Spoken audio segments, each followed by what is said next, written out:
sure you're all going through a similar situation where you're probably quarantined and dealing with this virus in some way. So I wanted to offer what I can in terms of yoga classes and share with you today one of BKS Iyengar's immune system sequences. So he prescribes this for a low immune system in general. I think it's appropriate for anybody at this time.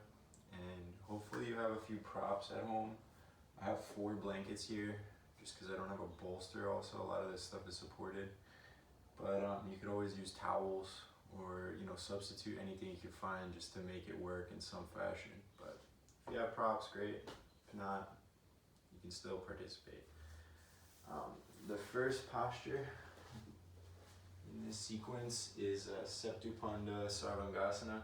So he recommends 2 bolsters for support, but instead I'm going to use 4 blankets. We're going to set them up in a trifold, so I have them open like so in this rectangular shape. And the easiest way I find to do this is to just fold it up in thirds. Right? So you lay it down and kind of drape it over itself. And you want to be as neat as possible with the blankets, just because, as one of my great teachers, Lisa Rotel, used to tell me, the qualities of the blanket translate into our body. So if you got wrinkly blankets, you know what's going to happen. Right, so as evenly as possible, we fold these up in thirds, stacked one on top of one another. Right.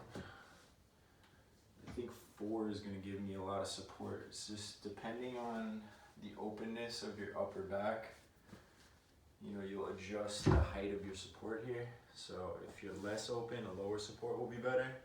If you have a lot of flexibility in your thoracic spine, you put a few more here. This isn't gonna support my whole frame, so I'm also gonna use a brick for my feet.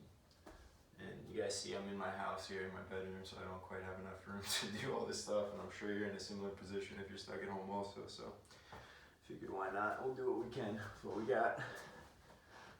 So I'll sit back, right, and this farther edge is gonna go right across like the base of my shoulder blades, so that hopefully my shoulders reach the floor, and I'll be able to rest and take some deep breaths. So my block is set up wide towards the bottom of my mat, using my hands for support as I lay backwards. I'm going to keep my chin tucked as long as I can, right, just so we're easy on the neck. And then I'm going to try to get my shoulders actually to come to the floor. So you see that my arms are resting, my shoulders are resting, and my block's a little too far away, so I'm going to scoot it in.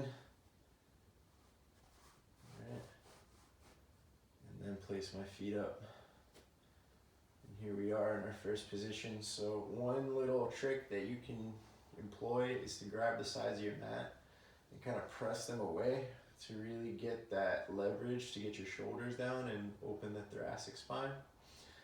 Right, and then we want to just give a little stretch through the feet, spread all the toes, and feel how your heart is moving in one direction and your feet are moving in another direction. Right. Then we start to breathe. So as you inhale, notice that you're spreading your toes. As you exhale, extend the legs. The thigh muscles start to engage gently. Breathing in deeply, feeling the connections of your arms pressing into the floor. Feel that lift come to the rib cage, the inner armpit. And as you exhale, you try to maintain that lift, maintain the downward pressure of your arms into the floor. Breathing slowly. Breathing steadily.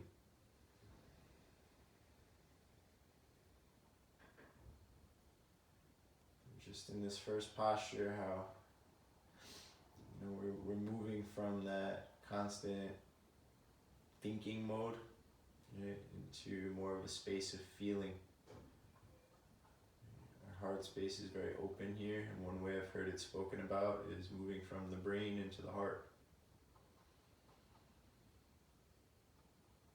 So as we start to get more in touch with the sensations of the air moving in and out, right, we make that transition from thinking to feeling. So as you squeeze your legs together slightly and keep reaching through the ball mounds as well as the heels. Notice the temperature and the texture of the breath moving in and out.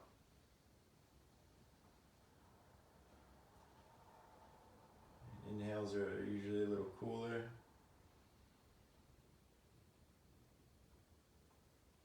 Exhales are usually a little warmer.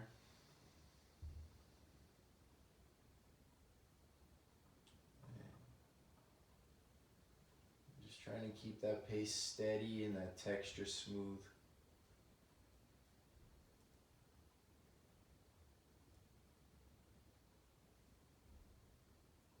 Sending the breaths deep into the belly.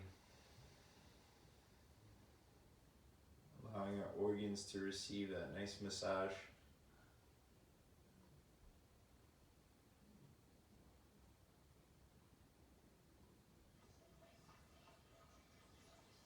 And when we open our chest like this, right, what happens is that the thymus gland is activated,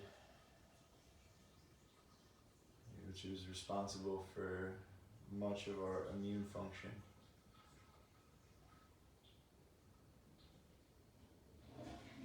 Our heart gets a stretch and our circulation is improved.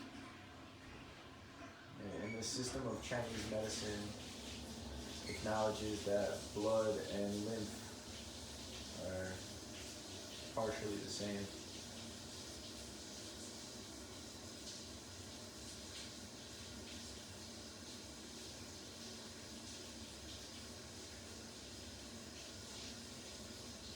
Right, and I live with my fiance, so you can hear the shower turning on right now. If you're at home with your relatives, it's probably something similar happening. So, right, come back inside. If anybody starts to distract you, you know, it's all part of the meditation. Can't control what happens outside, but we can control our response to it. So, come back in. We'll be here for a few more breaths.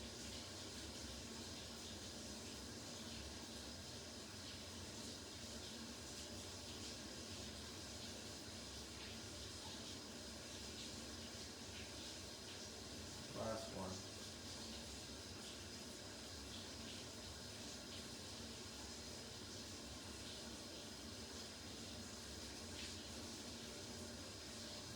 To exit the pose, we'll place our feet down on the floor by bending the knees.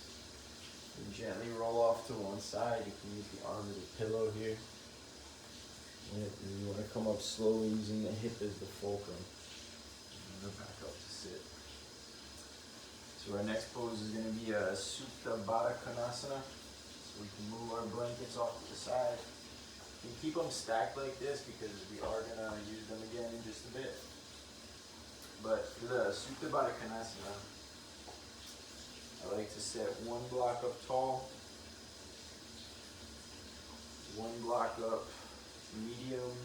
You're going in the long direction, like the same as the mat. And then you know what? It's actually nice to grab a blanket to support each thigh. You just fold it up like this. And again, whatever you have works, whether it's pillows or towels. It doesn't have to be like official yoga props, you know. And then we'll start to lay back slowly over these blocks so you catch the same place, right at the base of your shoulder blade, right behind your heart. And the mirror edge of that first block. Then your head will come to rest on the taller block. Okay. You want to wedge these blankets into the hips as close as possible, just to support the thighs, because the groins are a very sensitive space. So, you know, even if you don't feel a strong sensation, there's an opening happening, right? We don't want to injure that place by going too deep, too fast. So once you're set up with the soles of the feet together, the knees apart, you let the hands rest, palms up or down, it's up to you.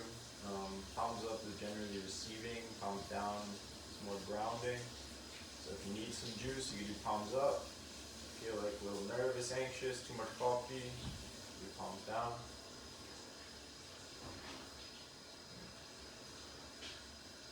Feel that the back of the neck is long.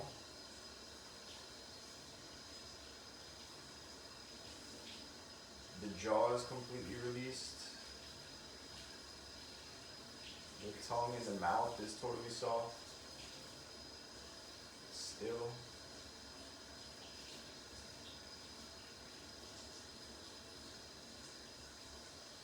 There's no tension in the lips, the cheeks.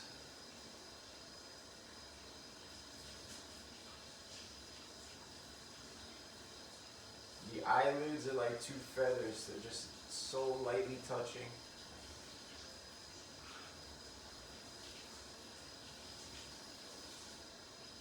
And you acknowledge the weight of the eyeballs in the sockets, right? So that they can come to rest, they can be still.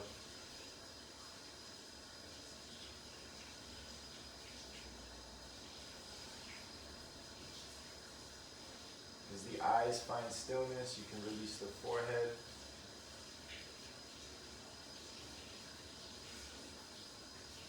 The whole scalp. Just try and notice the weight of your brain.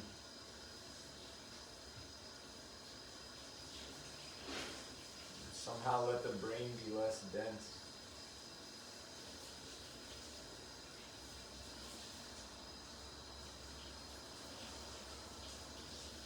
Now that you've brought all this attention to your facial features and to your skull area, feel that you haven't lost the steadiness of your breath, the fullness of your breath.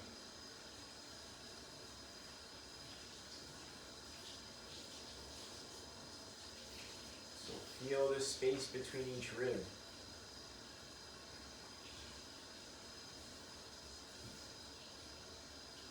And breathe wide through your rib cage and deep into your belly.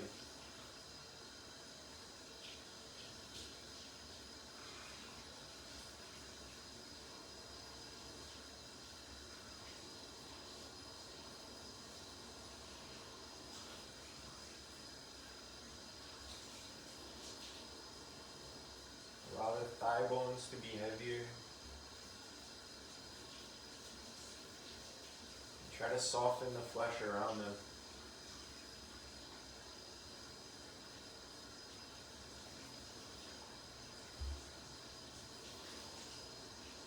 Notice the touch of the feet.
posture by bringing some movement back into the hands,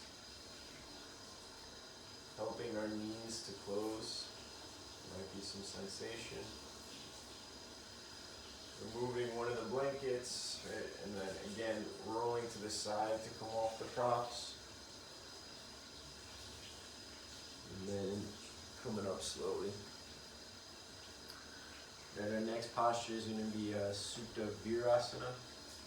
And so, supine hero's pose. And we'll use our blankets once more. This is generally a tough one for me just because I got a couple of screws in one knee. It always makes things a little interesting with this extreme flexion. So I'm going to, again, use my blankets as if they were a bolster. I'm going to use one of the blocks to support my head. You might need another block, you might need another blanket. You know, you can build the props up as you need to accommodate, you know. And then we're going to do our best to sit on the floor with our feet wide and our knees together. And you see how it's just not quite possible for me? So I'm actually going to use another brick in front of my blankets. And then this just makes this actually accessible for my body. All right, and then little by little, I'm going to start to lay back. All right, knees are close together. Inner ankles are about the width of the hips, right? And I'm just coming down onto my blankets, using my block as a head support. Again, arms out to the side.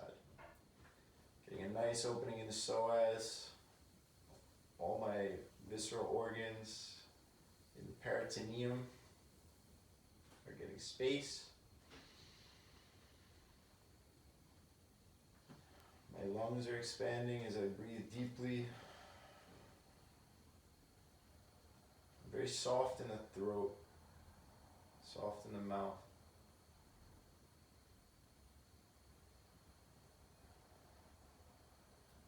So I find that there's a bit more opening if I just, like there's a tendency for the knees to want to lift up off the floor.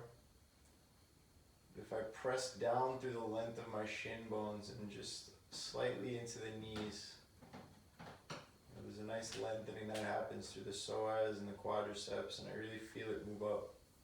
These two channels on either side, right, into my heart, into my lungs. And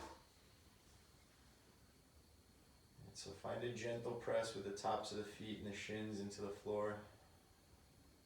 And come back into the steadiness of your breath, the sensation of your breath.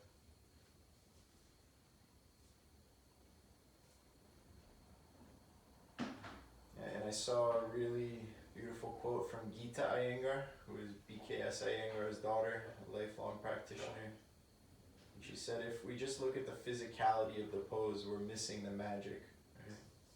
Something like that. It wasn't exactly. But in the Iyengar system, right, these are all moving meditations or active meditations, they call it. And when we're meditating, we're bringing steadiness to the mind, right, as well as the body. And these two are interconnected. There's really no separation. So as we draw more awareness into physical sensation, we're using that as the object of meditation. So this mental conversation may begin and it may draw you out into the future or the past, right, away from what you're feeling. When we notice the mind start to get loud and run away from what's in the present moment, the practice is just coming back. And coming back to how it feels to breathe. Coming back to the sensations that are changing as we stay in the posture longer. And it's in that coming back, or that directing the awareness inward, they call Nirodha, right? The mind becomes steady or clearer, and eventually moves us into the state of yoga, which is that state that's free from suffering.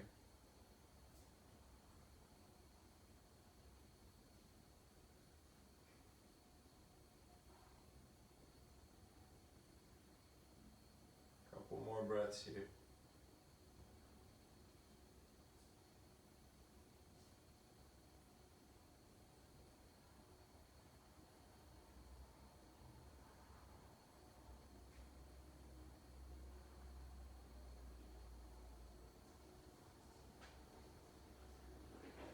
this one might be a little trickier to come out, and you want to be mindful of your low back.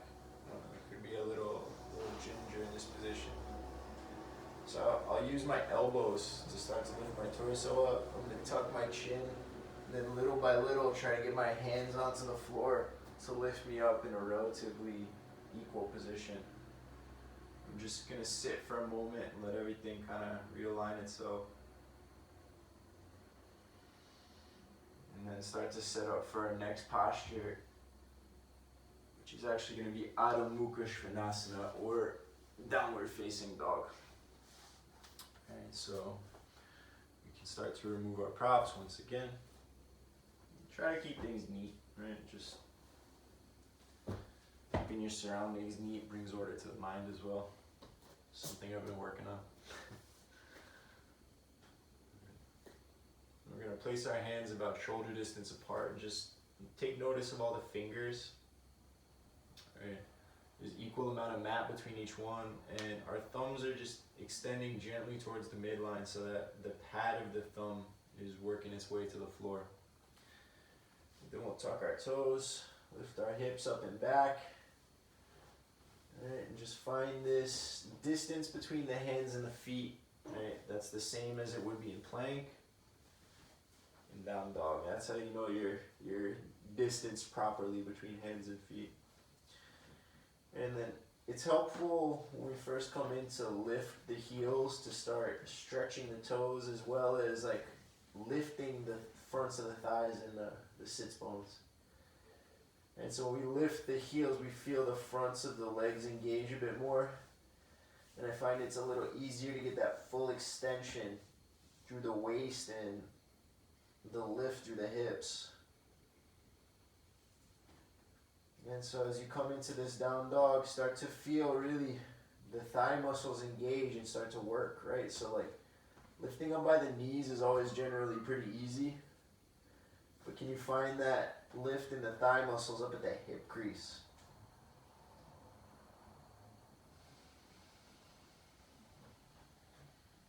Right, it might not be very consistent at first. You might like find it for a sec and then like let it drop. Then you have to go back to it and it'll fade away. So just play that game of revisiting these little like nooks. Bringing your attention back to these kind of overlooked areas. So that eventually we develop a complete awareness of our body, right? That deepens in its subtlety. You start to feel like every cell, and then like even just more subtle layers, the energy moving through and around.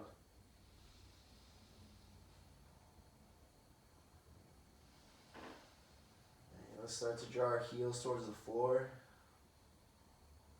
keeping the lift in the thighs. Maintaining the extension through the waist, through the exhales as well as the inhales.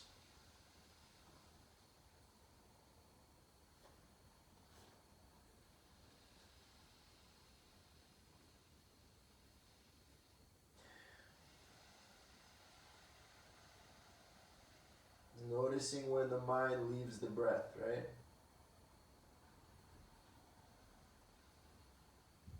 Always playing that game of noticing and coming back, noticing and coming back.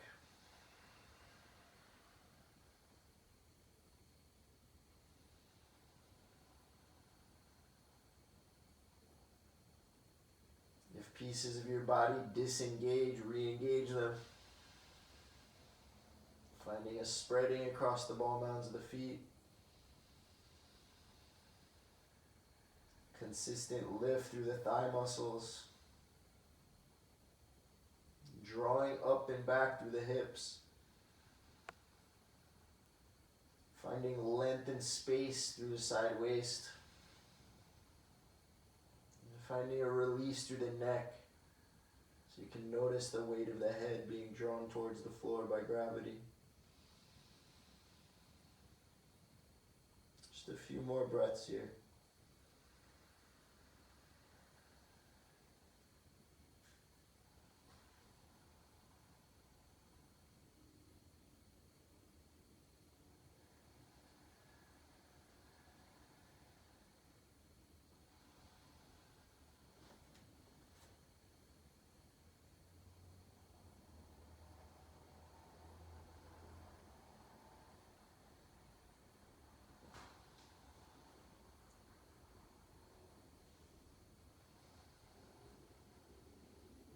last one, really extend. We'll gently place the knees down. Just notice what changed in that couple minutes. And then we're gonna move into Salamba Shirshasana, or headstand. Alright, so generally, like I have a carpet underneath me, so I have some nice cushion here. But if you're on a hardwood floor, you're gonna want to fold your mat up in quarters, so you fold it in half, right? And then half again. And I have a watch on just because I'm trying to time this, but generally if you have any bracelets or anything, or even if you're wearing a long sleeve shirt, you're gonna want to roll it up above your elbows just so you have this like very detailed connection to the floor, detailed awareness. You see I got this bone on my head, so I'm gonna draw this back a little bit. And take off my mala. Drop a meditation this morning, right? And then, so when we interlace our fingers, right, you want to get deep into the webbing, right? And then the wrists are not like, they're not like bowing out here, right? There's this kind of subtle angle that creates like a triangle or like a pyramid for the occiput, like the back of your head to rest into. So as we place the hands down, right, we find a firm connection along the entire length of the forearm, the ulna. Right? So from wrist to elbow, there's nothing that's not touching the floor. Right? And we're really going to bring the crown of our head down and kind of wedge the back of our head into our hands. So there's a nice firm connection here too. Right? And if you're just learning this posture, you haven't quite mastered it in the middle of the room, you could always do it against a wall. Right? Or just come up to this preparation position. So you'll straighten the legs and lift the hips. Right? You can start to take little hops. Maybe start to get used to it. Right? Or if you're more experienced, right, one leg up, the other leg comes. Or if you're even more experienced, you keep both legs together. Come really onto the tiptoes so that your hips are already over your head. And then you start to lift up both legs at the same time. Right, when we finally make it up, shoulders are lifting away from the ears. We feel that the wrists and the forearms are completely pressing into the floor.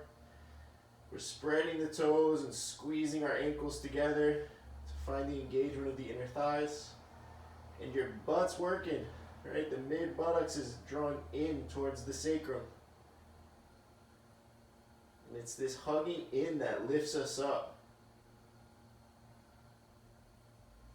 So the eyes stay fixed steadily on something on the floor. We're hugging our legs together, we're squeezing our butt in, and we're lifting, lifting, lifting. Finding the deep breath here.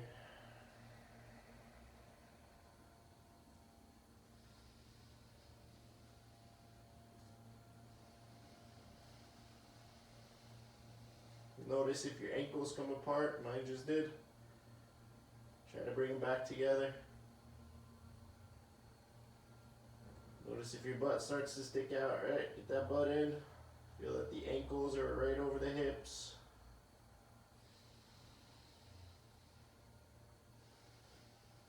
Notice if your shoulders are dropping to your ears.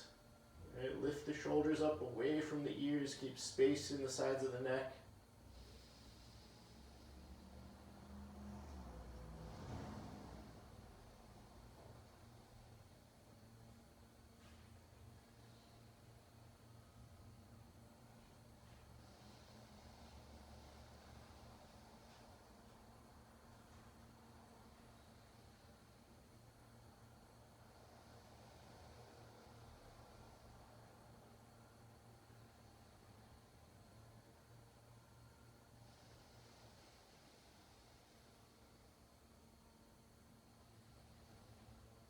Hugging in towards the midline to lift us up.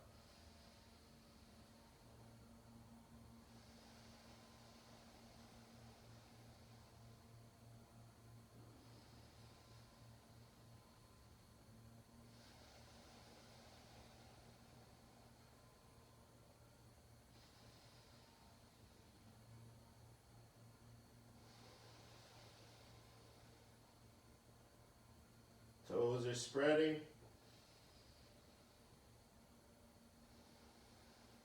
Let's take one more big breath. Give it one more really good lift. And either one leg at a time, both legs, or you bend the knees. All right, start to slowly exit. All right, with awareness that you lightly touch the floor. And we can rest in Adho Mukha Virasana, right, downward facing heroes, or sometimes child's pose. Just let the neck decompress, you know. Let the shoulders rest. Come back into that meditation. Firm attention on the breath.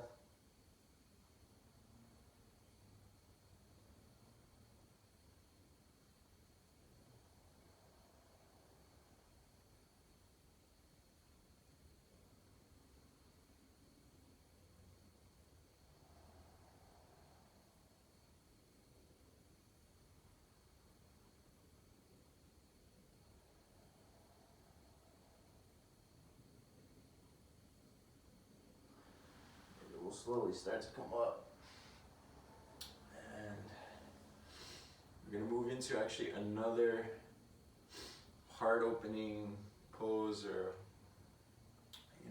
thoracic spine opener. We usually do this with a chair. They call it Dvipada Viparita Dandasana, but just because like the yoga chairs are like $100, they're pretty expensive. I don't have one, so we're gonna improvise here. And just do this with a couple blocks, right? So I'm gonna set up one block towards the bottom of my mat on this wide middle height, and then I'm gonna keep another block on the side as I start to lay down. Right? And technically this is Setu Bandha Sarvangasana again, but it's just a little different angle for the back body. And you'll see how this is gonna transition actually into our next posture, so kind of works out. So I'm just going to lay down first. I'm going to lift my hips up and place them on the first block. Now, there's a couple like intensities that you can move between. So for the first one, see if you can get onto the middle height. And you really place the block on your hips. It's not on your spine. Right? So as close to the tailbone as you can get it. And that'll provide you with a gentle posterior pelvic tilt, which will lengthen the low back. Alright, so your hips are tilting towards your belly button, your pubic bone's moving towards your belly button. Alright, once you get here, alright, feel it out. If you can go up another height, you can lift the block so it's tall and thin. Alright, same thing, right on the tailbone, very centered. Alright, then you can either grab the edges of your mat for leverage so that you can walk the shoulders underneath more. You see how my chest lifted up? Right? My heart lifted. Or you can interlace the fingers around the block. And if it's on that lower height and it's still wide, this might not work out. So probably the grabbing the mat will be the better option for you. And once you have the hand position figured out, we're again going to use our arms to open the chest. Right, so by walking the shoulders underneath, you see how much more open my upper chest is, my lungs are, my heart is. And again, I'm pressing the length of my arms from the wrist to the shoulder into the floor, and that's providing this lift through the inner armpit, this lift and space between each rib. Right, I'm going to find a couple breaths just here, feeling how my chest is starting to open.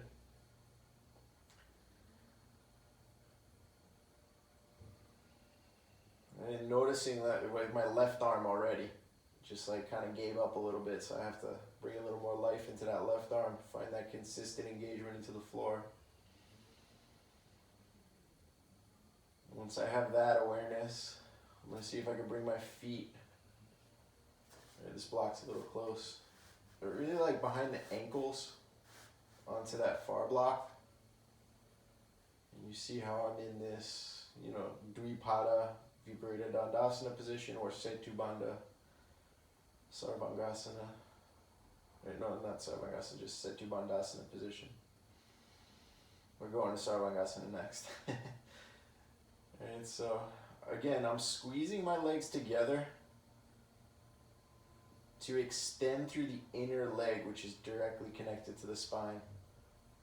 Right, and as I press away with my inner legs, I'm pressing my arms into the floor to reach my heart in the opposite direction, creating this really nice opening through the whole front plane of my body.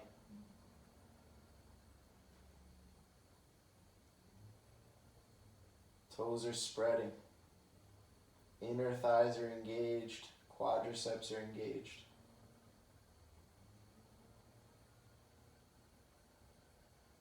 Deep breaths into the belly.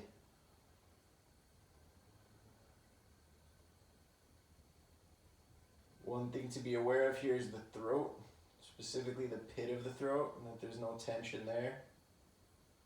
There's no tension in the jaw or the tongue. So release all those pieces.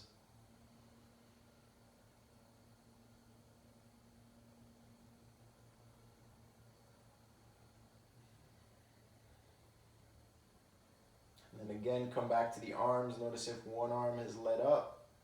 Really press into the floor. Keep the opening in the chest.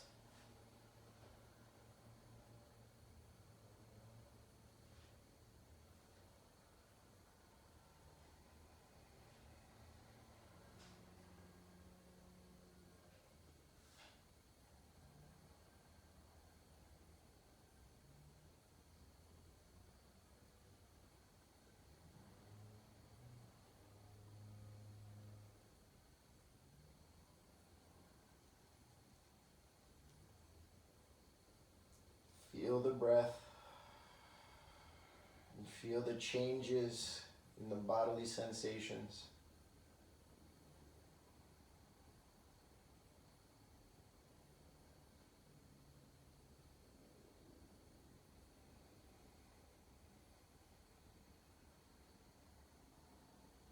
A few more breaths here.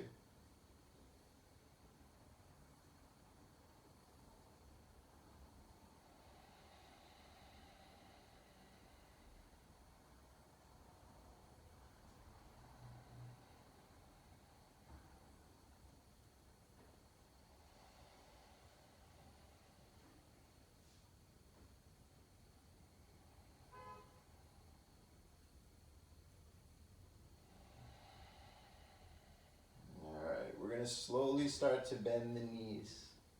Bring the feet back to the floor. And we're already set up for our next posture. Right? Setu Bandha Sarvangasana.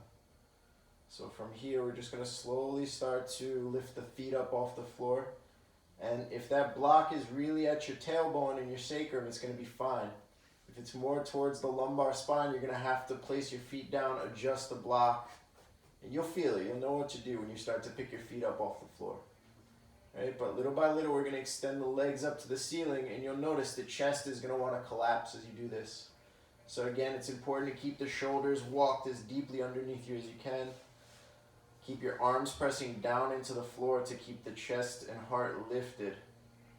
Once you get your legs up, again, ankles are squeezing together, thigh muscles are engaged, the toes are spreading.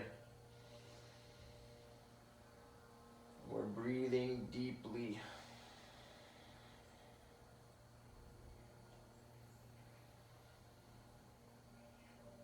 Coming back from any, as my teacher says, my guru says, whirling excursions of the mind. And the word in Sanskrit is vritti. So this game that we play of noticing when the thoughts run away and coming back, right, it's called Nirodha. Nirodha starts to calm the vrittis. And the word they use in Sanskrit for mind stuff is chitta. So by using Nirodha to calm the vrittis and bring steadiness to the chitta, we reach the state of yoga. That's Yoga Sutra 1.2, which kind of defines the entire practice for us.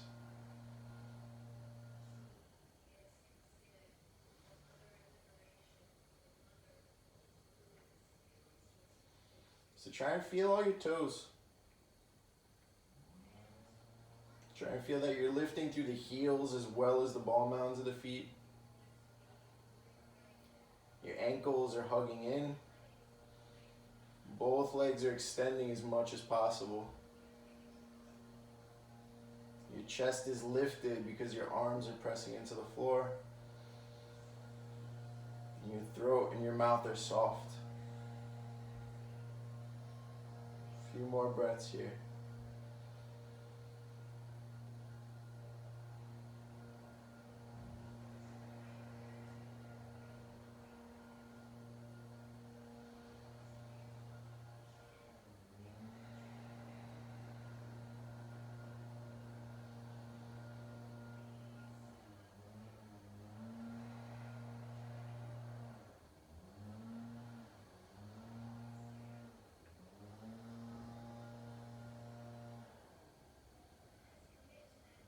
To exit, we're going to bend the knees.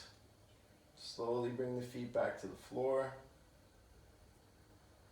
Right, if there's any sensation that's hanging on in the low back, what you want to do is lift and lower the hips over that block a few times. You'll feel everything kind of engage and readjust and realign itself. And then if really there's a lot of sensation, you can lower the brick and just rest for a moment in this in-between stage. And once the sensation feels okay enough, you can lose the brick altogether and just come back on the floor.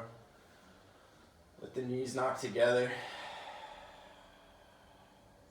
Just take a couple breaths.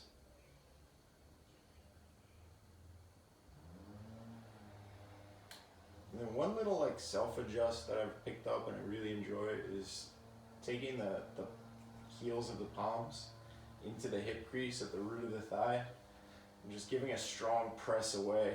You find that really releases like the, as we say in Chinese medicine, the lower jiao, the lower organs, and also the lower spine, the lumbar spine.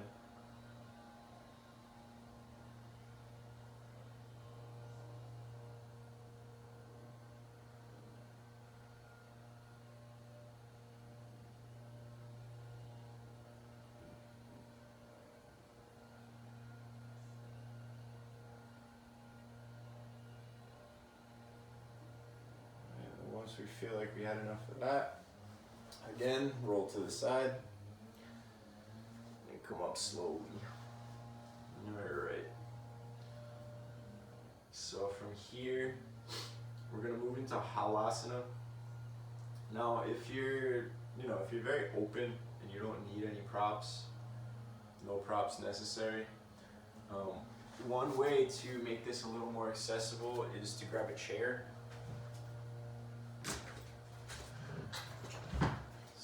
Demonstrate that.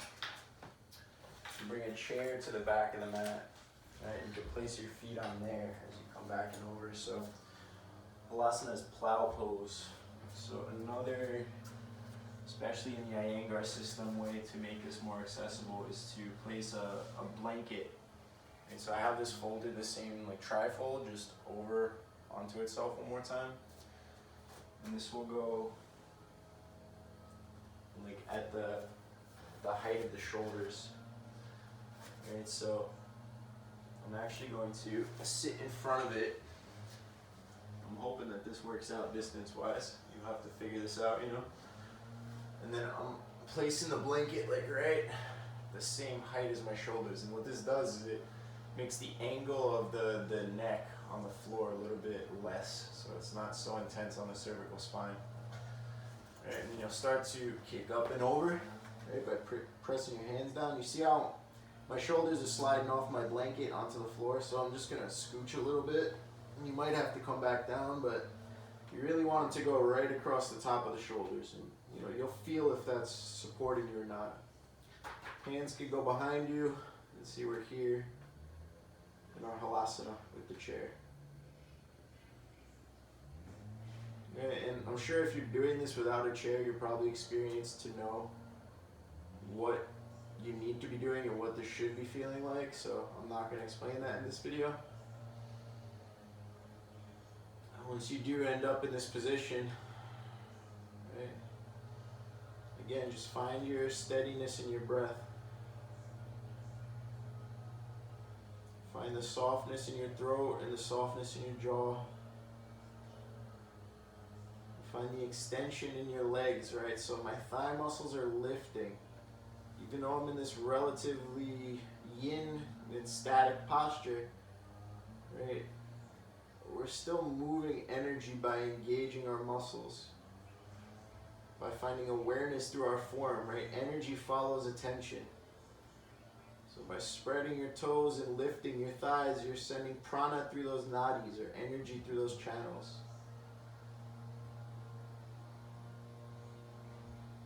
Right? And that's really what we're trying to do here. Remove blockage and bring a rhythmic, harmonious flow to our energetic body.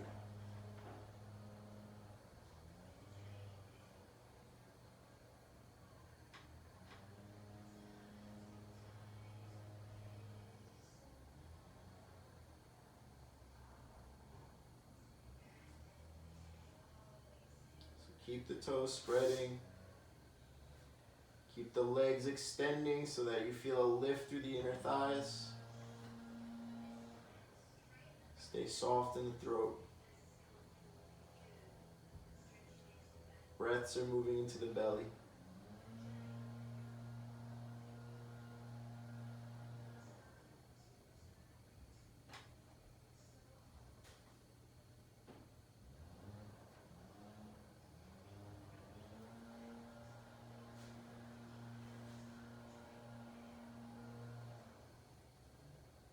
I'm just realizing, like, if I do want a little more, I can always walk off the chair.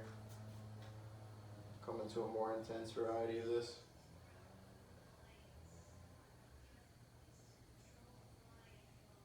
But be careful, don't push it unnecessarily. It's not about looking for a particular sensation. Like, even if you can't feel it, placing your body in a position is gonna create some sort of effect. Right? It's gonna move energy in a specific pattern. So it's more about attention to what's changing rather than like trying to create a desired feeling. Right? We're just watching. We're not trying to like inject our will into this practice.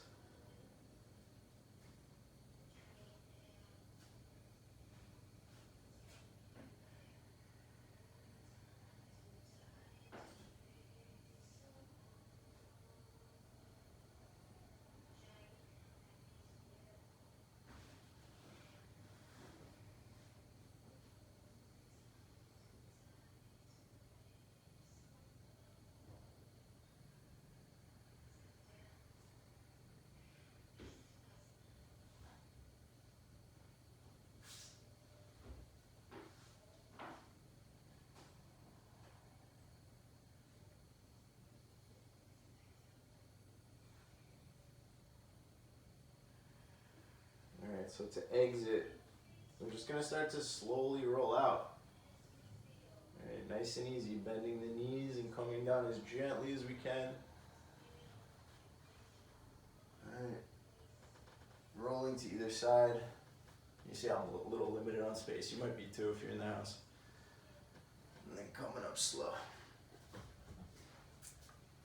And so now we're going to set up once again for Saptibandha Sarvangasana. So just like we started this practice, we're going to get our blankets or towels or whatever we got here, whatever we're lucky enough to be working with. I always like, for whatever reason, to have my head facing the fringe side. Actually, because my shoulders are coming off, I'm sorry. I'm going to have my head facing away from the fringe side. I'm going to set up my blankets one more time. Nice and even, right? Really paying attention to how my blankets are positioned and folded, because that is going to be translated into my physical form as well. So one more time, I'll grab a block for my feet, place that over here, and I'm going to start to lay back over my props. So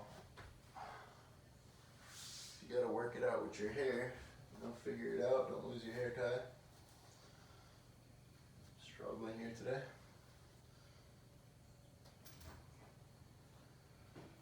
And then we're gonna scooch ourselves back so that the shoulder blades are once again just connecting with the edge of the blanket. And our shoulders are connecting to the floor, maybe using the sides of the mat to help us anchor down. You're just grabbing and pushing away to open the thoracic spine once again. The heels or just at the Achilles will rest on the block, and we'll move into our rhythmic breath,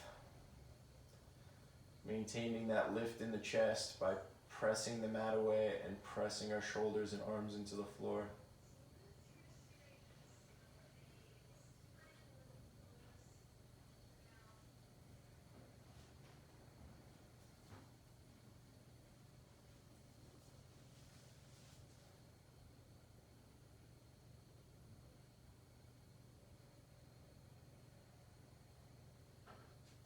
Noticing that the mouth is released, the tongue is still.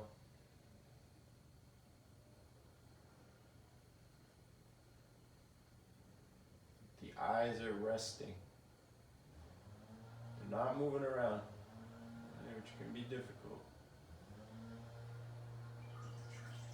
The eyelids are touching so lightly. The forehead is soft.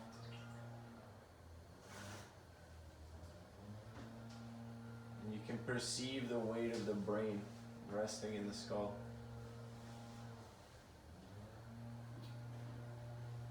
You're extending the legs by engaging the quadriceps, reaching through the midline by squeezing the ankles together. As you press the arms into the floor, you're feeling your heart extend in the opposite direction.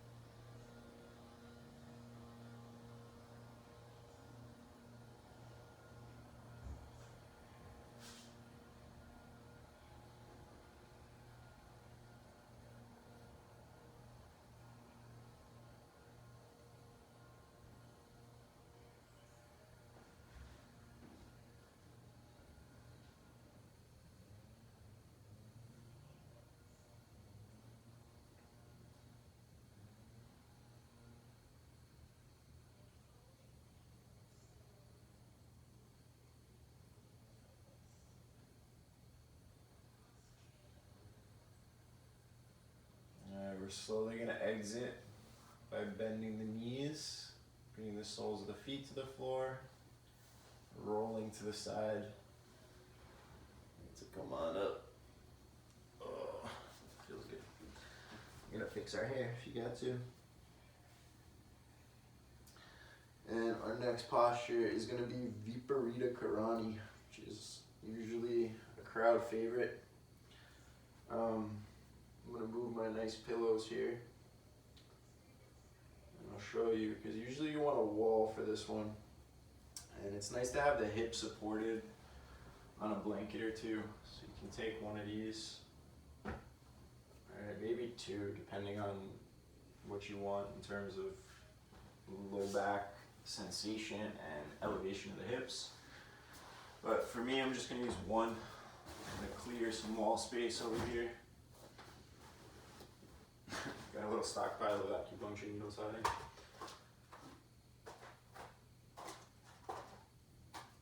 And then I'm going to place my blanket, because I have it folded thin. And you know what? Let's do this the right way. Why not? We're going to unfold our blanket back into this rectangle. Fold it once in half. And then fold it again in half so that we have like a little rectangle. And we usually refer to this as a Sukhasana fold. Right, and then I'm going to place my blanket right up against the wall.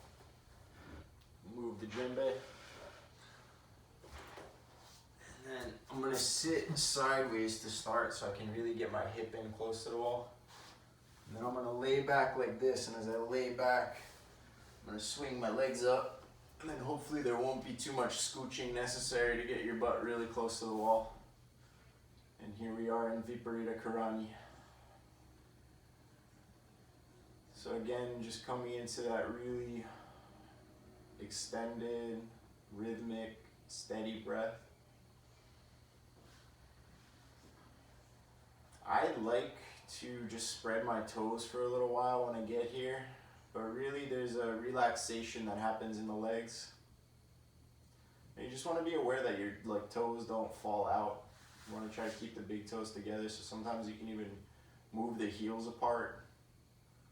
Sometimes I've even hooked my big toes just to get them to stay.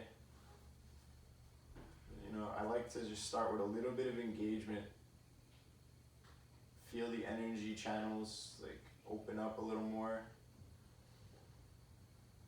Move some prana into my feet before I totally relax. Right? Maybe let the knees bend slightly. So you can just sense the weight of the whole leg, moving the ball of the femur deep into the back of the hip socket. Right, and as you feel that weight moving into the hips, you also find your breath and you find a very nice widening sensation and release in the low back and the sacrum. So just breathe into your hips, breathe into the sacrum.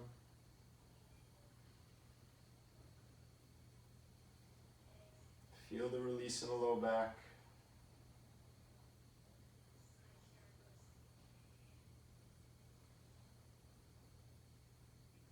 And anytime we invert ourselves by either bringing the hips above the heart or lifting the legs up, right, we're easing the workload on the heart. So this is bringing ease to our circulation here.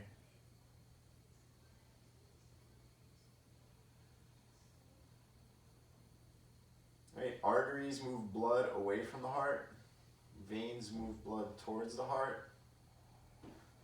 So if the pressure of the blood being pumped out of the heart through the arteries has to also push the blood in the veins back up to the heart, it's working more. Right? It's like halving the workload by just having to move the blood up to the arteries or through the arteries.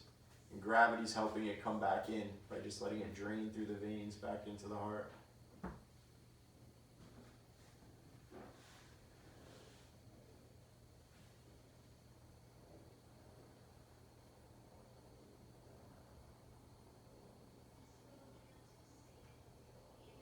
And come back into feeling. Throat is soft. Jaw is released. Tongue's not moving. Eyes are still.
Alright, so from here we're going to just start to bend our knees.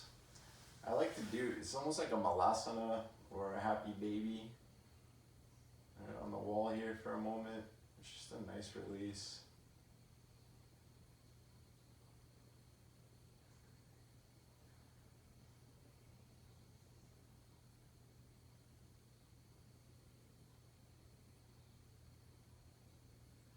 Then we'll roll off to either side.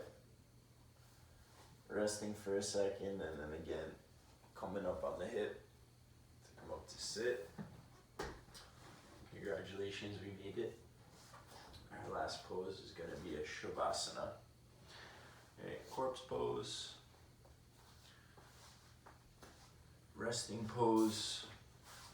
And this is really where all the effects of the practice are able to integrate and settle in. Right, so you'll just separate your legs, lay back slowly, and bring the arms out so that like you can't sense the sides of your body with your arms, and you can't sense any props in your area, right? Because we do have the energetic body. And, you know, it's like when you ever have like someone almost poke you and you feel it before it's there, and it's your energy body. So we're trying to let that settle as well. So you don't want to sense anything around you. Keep your space clear. As you lay back, just go through a body scan. Again, bringing space between the teeth, softening the tongue, stilling the eyes,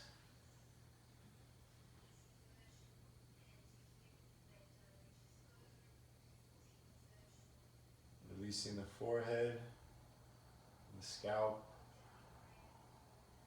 sensing the weight of the brain. Extending through the back of the neck and softening through the sides of the neck, as well as the pit of the throat.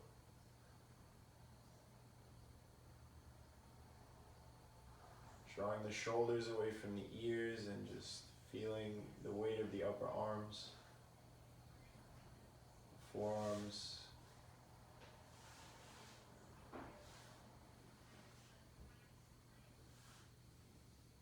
Notice a softness in the center of the palms, and we allow that to travel through all pieces of the fingers till it reaches each fingertip.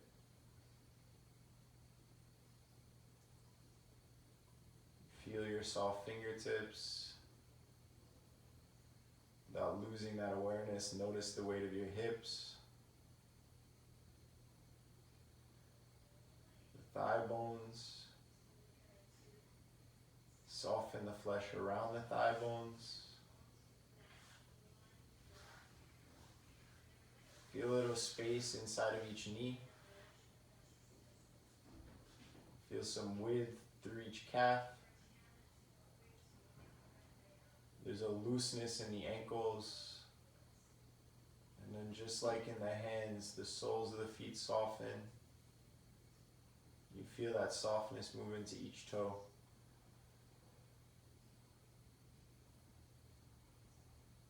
You feel all your toes, you feel all your fingers. Start noticing the weight of everything inside your belly, so all your organs.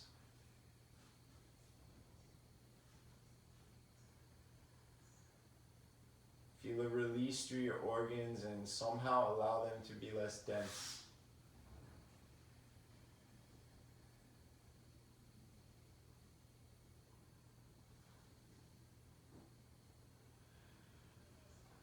And from there, let's just try and feel our heartbeat.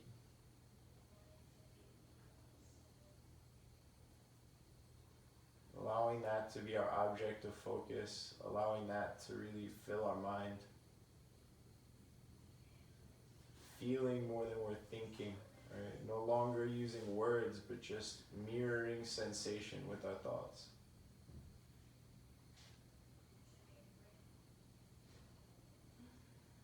If the mind runs away, it's cool, it's okay. You just come back. We're going to be here with our hearts for just a minute.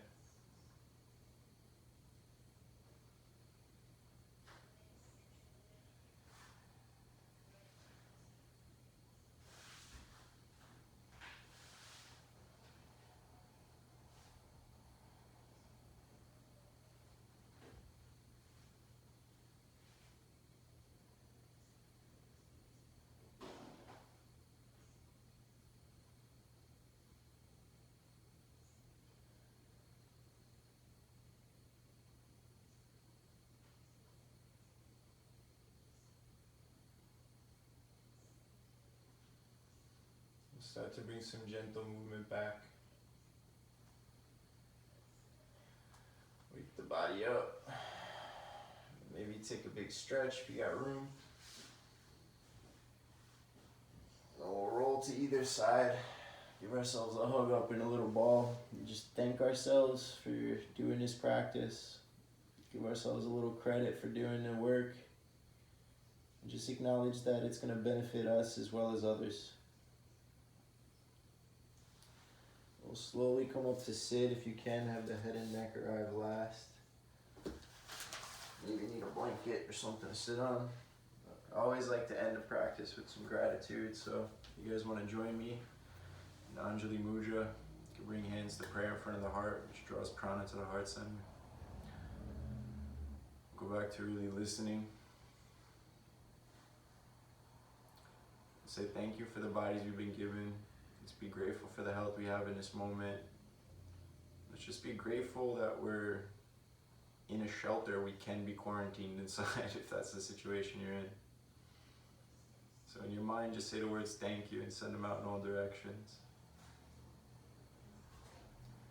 Let's say thanks for the circumstances which exposed us to yoga, which gave us the time and the money, the energy, the desire to practice, and the place to practice. We say thank you and we send it. And finally, we thank all the teachers who passed the yoga to us. We also thank anyone or anything we've learned from in our lives, person, animal, or plant. We say thank you. We send it. Loka samosta sukhino bhavantu. May all beings be free from suffering and the causes of suffering. We'll end with one Om.